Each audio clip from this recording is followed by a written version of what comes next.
है ला हुन प्लस देखिए बस। अस्सलाम वालेकुम जी, मेरा नाम हाजी कासिम है। तुसीं देख रहे हो मेरा यूट्यूब चैनल मामू जी टीवी।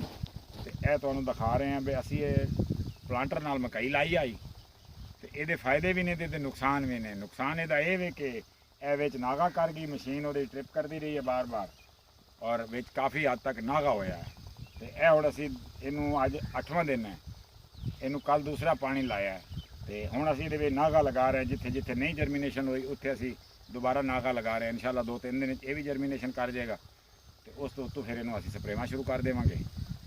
बायोफेंथरीन की पहली स्प्रे होएगी, उस तो बाद ये होएगी गैंगवी का स्प्रे होएगा जिस नाल इहदा गंद सारा खत्म हो जाएगा। फिर उत्तों इनू एप्लीकेशन शुरू हो जाएगियां खुराक दियाँ, नैट्रो तो यूरिया, थल्ले इनू DAP सट्टिया सी। तो बस इंशाअल्लाह फिर 85 दिन रेडी हो जाएगी एज ए सैलेज। हाईब्रिड मकई है, सीड इतना को खास महंगा नहीं है लेकिन सस्ता भी नहीं है, दरमियाने दर्जे का लिया है। महंगे तो फिर 18-18 हज़ार का किले का बी है, तो असी 5-1 हज़ार तक का लिया है।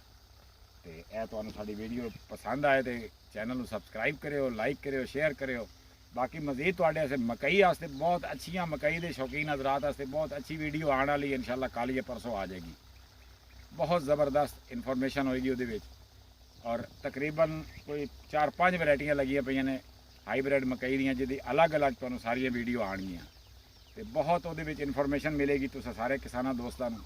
ते तुसीं चैनल नूं सबसक्राइब करना, लाइक करना, शेयर करना और बैल का बटन लाजमी दबाया करो, बैल आइकॉन का आल नोटिफिकेशन का, ताकि जेड़े वीडियो चले तुहाडे कोल नोटिफिकेशन आ जाए। हुण अग्गों जिहड़ियां वीडियो आनियां ने 4-5 वो बहुत अच्छियां आनियां ने, सोलर ते भी आनियां ने और मकई ते आनियां ने, मुंजी ते आनियां ने। मुंजी काफ़ी वैरायटी लगी पई है, सारियां असी वीडियो बनानी और कवर करनी है, उनकी सारी इन्फॉर्मेशन तुहानूं देनी है।